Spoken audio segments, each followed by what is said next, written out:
كأس السوبر المصري.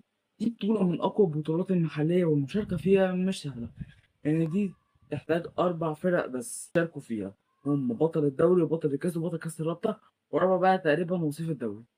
المهم، دي بطولة من أهم البطولات المحلية، فأنا جاي أقول لكم ها الفرق اللي كسبت كأس السوبر المصري على مر التاريخ.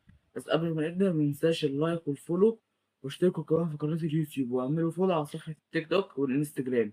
يلا، النسخة الأولى كانت سنة 2001 والمباراة النهائية كانت يوم 14 سبتمبر 2001، وكانت ما بين الزمالك وغزل المحلة.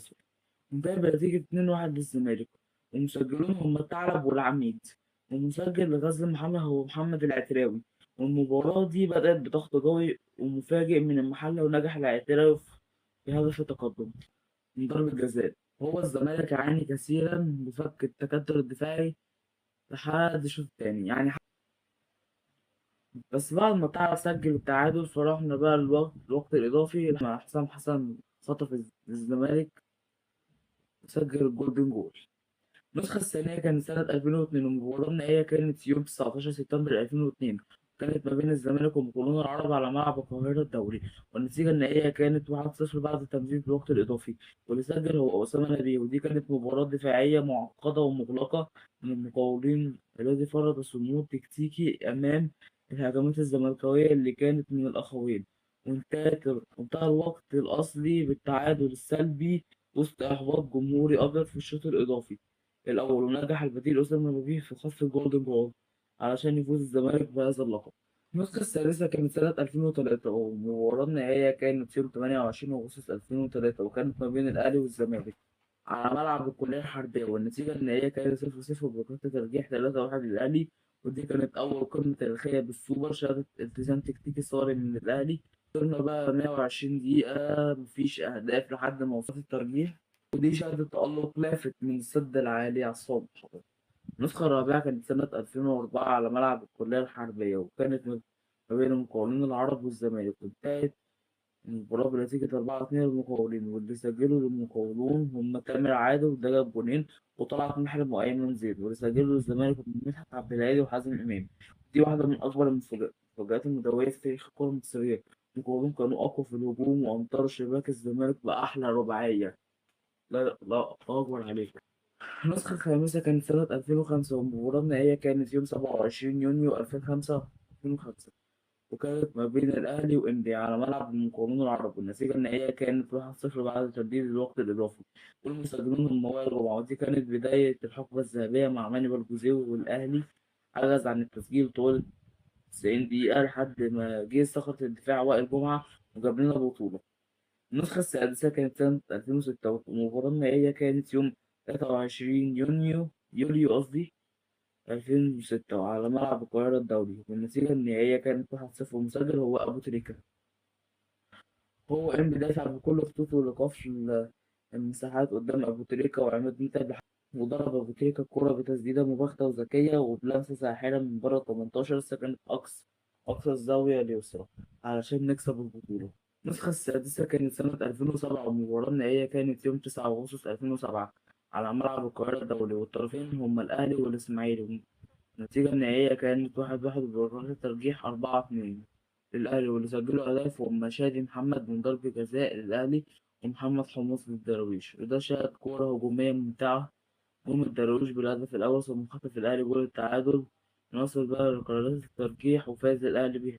النسخة الثامنة كانت سنة 2008، والمباراة النهائية كانت يوم 27 يوليو 2008 على ملعب القاهرة الدولي، والطرفين كانوا الأهلي والزمالك. والنتيجة كانت 2-0، ومسجلين هم أحمد حسن ومعتز إينو.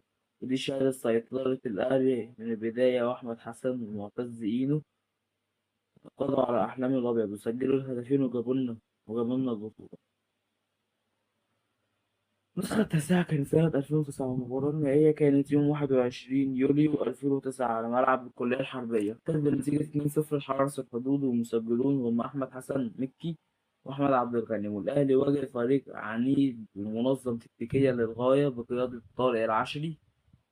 والحرس سجل هدف مبكر جدا، سجل أحمد عبد الغني الهدف التاني اللي توج الحرس بالبطولة. النسخة العاشرة كانت سنة 2010، والنهائي كان يوم 25 يوليو 2010 على ملعب القاهرة الدولي، والطرفين كانوا الأهلي وحرس الحدود، والنتيجة النهائية كانت 1-0. والمسجل هو أبو تريكة، وهو الأهلي دخل بتجديد حديث عشان سيناريو السنة اللي فاتت ما يتكررش. في الشوط التاني بقى نجح أمير القلوب أبو تريكة في تسجيل الهدف الأول والوحيد ليتوج الأهلي باللقب. النسخة الحادية عشر كانت سنة 2012. المباراة النهائية كانت يوم 9 سبتمبر 2012 على ملعب برج العرب، ودي أقيمت بدون جمهور، والطرفين كانوا الأهلي وإنبي، والنتيجة النهائية كانت 2-1 للأهلي. المسجلين مع عبد الله السعيد من ضربة جزاء، وجده والإنبي هو محمد شعبان. والمباراة دي أقيمت وسط ظروف أمنية صعبة جدا، ومدرجات خالية تماما ببرج العرب. بعد فترة توقف طويلة للنشاط، وتقدم الأهلي في الشوط الثاني بعد إنبي. بعد كده إنبي خطف التعادل لحد ما جه جده وجاب لنا البطولة. النسخة الثانية عشر كانت سنة 2014، والنهائي كان يوم 14 سبتمبر 2014 على ملعب القاهرة الدولي، والطرفين كانوا الأهلي والزمالك، وانتهت المباراة بنتيجة 0-0 بمباراة الترجيح 5-4. الأهلي، ودي كانت قمة تكتيكية مغلقة غابت عنها الأهداف طول 90 دقيقة. وقت إضافي ما اتلعبش بناء على اللي موجود في اللائحة الجديدة، ورحنا بقى ركلات الترجيح وكسبنا بيها. النسخة الثالثة عشر كانت سنة 2015، والنهائي كان يوم 15 أكتوبر 2015 على ملعب هزاع بن زايد في الإمارات. ودي أول نسخة تتلعب بره مصر. دلوقتي بقى كل النسخ بتتلعب بره مصر تقريبا. أنا بقالي كتير جدا ما شفتش نسخة بتتلعب جوه مصر. المهم إن الطرفين كانوا الأهلي والزمالك، والنتيجة النهائية كانت 3-2، ومسجلون الأهداف مع عبد الله السعيد اللي جاب جونين من ضربتين جزاء ومؤمن زكريا، وللزمالك عمر جابر وكهربا. ودي كانت مباراة تاريخية ومثيرة لأقصى درجة في الإمارات. تقدم الزمالك أولا ثم تعادل الأهلي، سجل مؤمن زكريا بقى هدف الفوز بالبطولة. النسخة الرابعة عشر كانت سنة 2016، والنهائي كان يوم 10 فبراير 2017، وهي اتلعبت في 2017 لكن هي تخص 2016. المهم إن الطرفين كانوا الأهلي والزمالك، وكانت على ملعب محمد بن زايد في الإمارات. النتيجة كانت 0-0 بمباراة الترجيح 3-1 للزمالك، ودي كانت فيها حظ دفاعي شديد من الطرفين. ورحنا بقى لضربات الجزاء، واللي شهدت تألق جنش أمام الأهلي ليفوز الزمالك بالبطولة. النسخة الخامسة عشر كانت سنة 2018 لكن هي تخص 2017. المهم إن النهائي كان يوم 12 يناير 2018 على ملعب هزاع بن زايد في الإمارات، والطرفين كانوا الأهلي والمصري، والنتيجة النهائية كانت 1-0 بعد التمديد بالوقت الإضافي. والمسجل هو وليد أزارو والمصري، وكان عامل تنظيم دفاعي مستميت تحت قيادة حسام حسن. ورحنا بقى لأشواط إضافية لحد ما كسبنا البطولة. النسخة السادسة عشر كانت سنة 2019، وهي في نص برضه سنة 2019 تقريبا. المهم إن النهائي كان يوم 20 سبتمبر 2019 على ملعب برج العرب، والطرفين كانوا الأهلي والزمالك، والنتيجة النهائية كانت 3-2 للأهلي. المسجلين هم جونيور أجاييه وده جاب جونين، وحسين الشحات. للزمالك محمود علاء. والأهلي في الشوط الأول اكتسح بثلاثية، ثم جاء محمد علاء بضربتين جزاء، انتهى بنتيجة 3-2. حظ ده. النسخة السابعة عشر كانت سنة 2020 لكن هي تخص سنة 2019. المهم إن النهائي كان يوم 20 فبراير 2020 على ملعب محمد بن زايد في الإمارات، والطرفين كانوا الأهلي والزمالك، والنتيجة النهائية كانت 0-0 بركلات ترجيح 4-3 للزمالك. ودي كانت قمة تكتيكية مغلقة بامتياز بين السويسري ريني فايلر والفرنسي باتريس كارتيرون. انتهى اللقاء ب 0-0 لكن الزمالك كسب 4-3 بركلات الترجيح. الثامنة عشر كانت سنة 2021 لكن هي تخص سنة 2020. المهم إن النهائي كان يوم 21 سبتمبر 2021 على ملعب برج العرب، والطرفين كانوا الأهلي وطلائع الجيش. النتيجة كانت 0-0 بمباراة الترجيح 3-0 للطلائع، ودي واحدة من أكثر المباريات صمودا دفاعيا في تاريخ السوبر. والاتنين كانوا عمالين يدافعوا طول ال 120 دقيقة لحد ما وصلنا لمباراة الترجيح وحصل اللي حصل. التاسعة عشر كانت سنة 2022 لكن هي في سنة 2021. المهم إنها كانت على ملعب هزاع بن زايد في الإمارات، والطرفين كانوا الأهلي والزمالك، والنتيجة النهائية كانت 2-0 للأهلي، ومسجلون هم برونو سافيو وكريم فؤاد. وده كان تكتيك واضح للأهلي بقيادة مارسيل كولر في بدايته. وبرونو سافيو استغل خطأ دفاعي من زكريا الوردي وراوغ بمهارة وسدد الكورة، وجه بقى كريم فؤاد وجاب التاني علشان نكسب البطولة أخيرا. النسخة العشرون كانت سنة 2023 لكن هي تخص سنة 2022. المهم إن النهائي كان يوم 5 مايو 2023 على ملعب محمد بن زايد في الإمارات، الطرفين كانوا الأهلي وبيراميدز، ملاحظة: بيراميدز شارك بعد اعتذار الزمالك عن المشاركة. يعني دوت كان هيبقى الأهلي والزمالك. المهم إن النتيجة النهائية كانت 1-0 بعد تمديد الوقت الإضافي. المسجل هو علي معلول. دي كانت مباراة قوية وعنيفة تكتيكيا وبدنيا، وكان فيها التحامات قوية جدا من الفرقتين، والتعادل فضل مستمر لحد ما جه علي معلول وجاب الجول الأول من ضربة جزاء علشان نفوز بالبطولة. النسخة الحادية والعشرين كانت سنة 2023، وهي برضه تخص سنة 2023. يعني رجعنا المعدل. ودي أول نسخة بنظام الدورة الرباعية الجديد تحت مسمى كأس السوبر المصري للأبطال.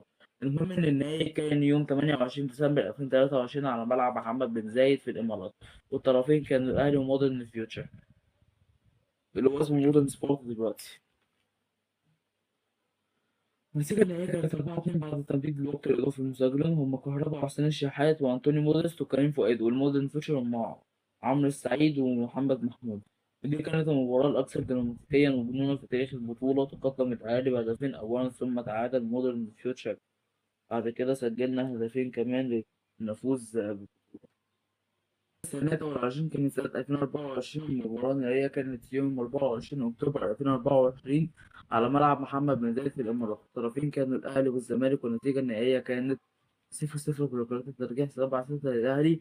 ودي كانت قمة كروية مثيرة، والأهلي كان بيهاجم بقوة كبيرة. وفضلنا بقى في الوقت الأصلي والإكسترا تايم لحد ما وصلنا لركلات الترجيح، فزنا بيها بنتيجة 7-6. النسخة الثالثة والعشرون كانت سنة 2025، والنهائي كان يوم 9 نوفمبر 2025 على ملعب محمد بن زايد، والطرفين كانوا الأهلي والزمالك. انتهت بنتيجة 2-0. الأهلي والمسجلون هما بن شرقي ومروان عطية. ودي كانت مباراة فيها إثارة ومتعة كبيرة جدا من الطرفين، والأهلي كان عامل بلوك دفاعي كبير جدا. وبعد كده خطف بن شرقي الهدف الأول، ثم جاب مروان عطية الهدف التاني ليفوز الأهلي بالبطولة الأخيرة. بس كده خلاص الحلقة. لو عجبتك اعمل لايك وفولو. عايزين نوصل الصفحة دي لأكبر عدد من المتابعين. بما إنك وصلت النقطة دي قول لي رأيك في الحلقة في التعليقات، ويا ريت تعمل اشتراك في قناة اليوتيوب، الرابط بتاع في أول تعليق. سلام.